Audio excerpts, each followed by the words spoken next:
Hello, YouTube divers. This is WaterDive 122, and I want to welcome you all to another episode of Magic Metal Mondays. So, in this episode, we're going to be continuing ranking the 14 studio albums from Italian symphonic power metal legends Rhapsody of Fire, and basically going to find out what are my favorite records from them. So, in the last video, we ranked albums 14 through 7. In this video, we're going to be ranking albums number 6 through number 1. And all of these albums that we're going to be talking about in this part of the video are absolutely amazing power metal albums that any power metal and symphonic metal fan should consider listening if they haven't done so already.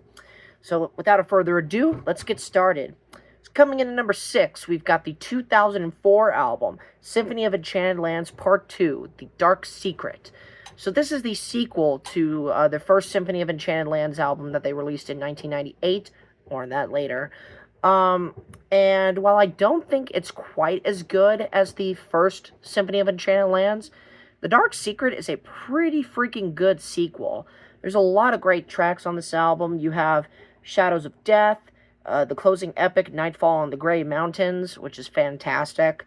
The Dark Secret, which is kind of like an instrumental intro.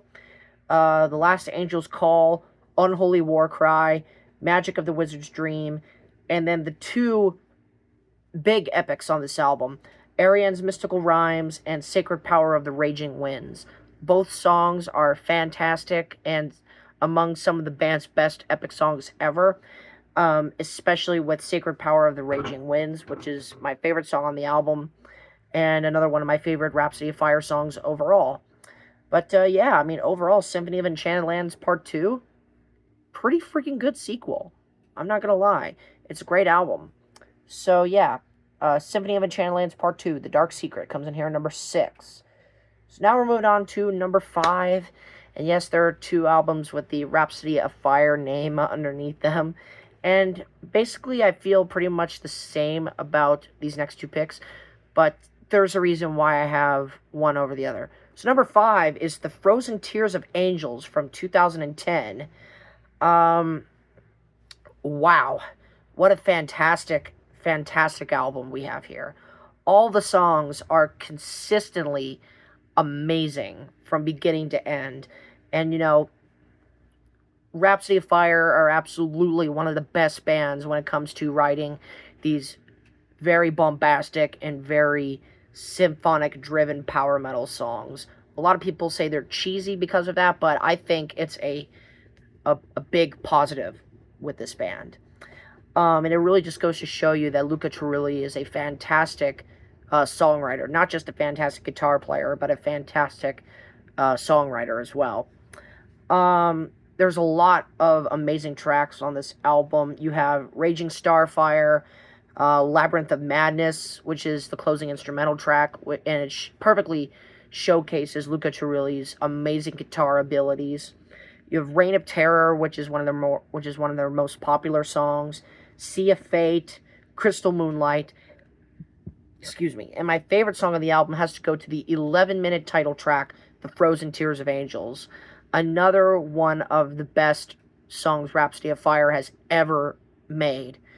No question. Frozen Tears of Angels, an absolutely fantastic album. It comes in here at number 5. Number 4, we're going to be going to the following album, From Chaos to Eternity, from 2011. So, I pretty much feel the same way about this album as I did with the Frozen Tears of Angels, but there is a reason why From Chaos to Eternity is a little bit higher, and I'll address that in a second. But you have amazing songs on this album. You have the Flash of the Blade, which is an Iron Maiden cover, and a very good cover. Even though I personally think it's not really necessary to put a cover on the album.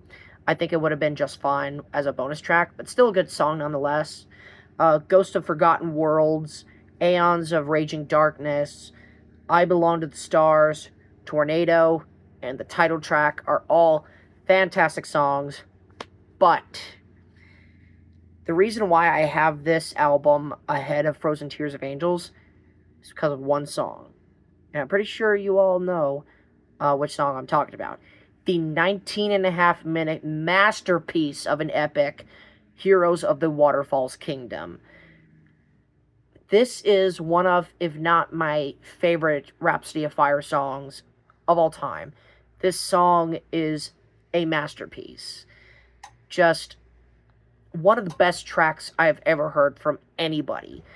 You want epicness, you want great orchestration, great songwriting, great production, great vocals, great guitar playing, keyboards, narration, you name it.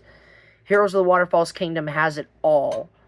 And it's absolutely one of, if not my favorite songs from Rhapsody of Fire. It is a masterpiece. But yeah, overall, From Chaos to Eternity is a fantastic album. Comes in here at number 4.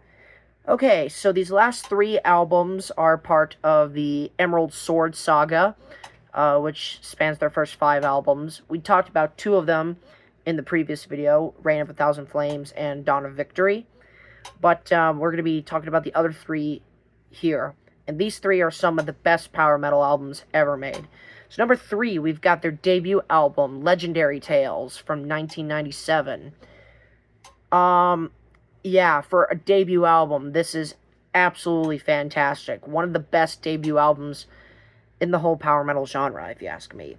So many amazing songs on here. You have Forest of Unicorns, the title track, Legendary Tales, Flames of Revenge, Land of Immortals, one of the band's most beloved songs, Lord of the Thunder, Warrior of Ice, another one of their more overplayed songs. And my favorite song on the album has to go to Rage of the Winter. That chorus is so catchy. You will have it in your brain pretty much for the rest of the day once you finish listening to this track. But yeah, overall, Legendary Tales, masterpiece of an album, fantastic debut. It comes in here at number 3. Okay, so these last 2 albums are pretty much flawless in my books. These are 2 of the best power metal albums ever made. But where am I going to rank them, you may say? Well, let's find out. So number 2 is the 2002 album, Power of the Dragon Flame. Wow. Talk about a finale to a long multi-album story arc. Am I right? This album is just consistently amazing from the opening notes to the closing notes. Every single song on this album hits. You have the title track, Lamento Eroico, which is the Italian sung song on this album. When Demons Awake, Steel Gods of the Last Apocalypse, The Pride of the Tyrant, The March of the Swordmaster, Night Rider of Doom, and then the 19-minute epic masterpiece, Gargoyles, Angels of Darkness. Another one of the best epic songs in all of power metal. It is undebatable. This song is another masterpiece. Power of the Dragon Flame, absolutely flawless album. Comes in here at number 2. So now, with that said, we have finally reached it. Number 1, Process of Elimination. If you're a Rhapsody of Fire fan, then you know what album is left. And that is the 1998 album, Symphony of Enchanted Lands. Wow. Just wow. What an absolute masterpiece of a power metal album. This is one of the most iconic, most well-beloved, one of the most influential, and one of the best albums in power metal for a reason. Every single song on this album absolutely slaps with killer European power metal and symphonic metal through and through. All of the tracks are flawless. Every single one of them.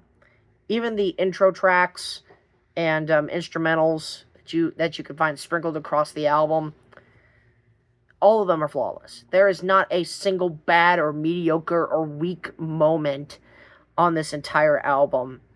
You have a lot of their standout tracks. You have Wisdom of the Kings, Eternal Glory, Beyond the Gates to Infinity, Riding on the Wings of Eternity, The Dark Tower of Abyss, and then the Holy Trinity of Rhapsody of Fire is on this album. You have Emerald Sword, which of course is one of the best songs ever written for power metal. This is an iconic song for a reason. That chorus will make you sing along to it every single time you hear it. One of the best power metal songs ever written, no debate. Then you have Wings of Destiny, which is my favorite ballad from Rhapsody of Fire, or at least in the top 3 at the bare minimum. This is one of those ballads where Fabio's vocals really shine on a ballady-esque song. And then the 13-minute title track, Symphony of Enchanted Lands, is one of the best songs I've ever heard. It and Heroes of the Waterfall's Kingdom are probably tied for my favorite Rhapsody of Fire song. Ask me on a given day, I'll choose either one of those two, or maybe Gargoyles might sneak in there at a certain point. But for right now, Symphony of Enchanted Lands is my favorite Rhapsody of Fire song, and one of the best songs ever written, regardless of genre. But yeah, overall, Symphony of Enchanted Lands is just a masterpiece of a power metal album. It'll suck you into a total parallel universe filled with dragons and warriors and battles and legends. I mean, you name it, it'll drag you in there. It definitely did that with me. No other power metal album has made me feel as adventurous and as joyful, if you will, as Symphony of Enchanted Lands has. And that's saying a lot, because there's amazing power metal albums out there, but Symphony of Enchanted Lands just really stands on its own, if you will. But yeah, overall, Symphony of Enchanted Lands, best album from Rhapsody of Fire. It comes in here at number 1. One of my favorite records ever. So with that said, that concludes my Rhapsody of Fire album rankings. Thank you so much for watching, my fellow YouTube divers. This is WaterDive122 signing out. Ready to dive and more fun on YouTube. Thanks for watching.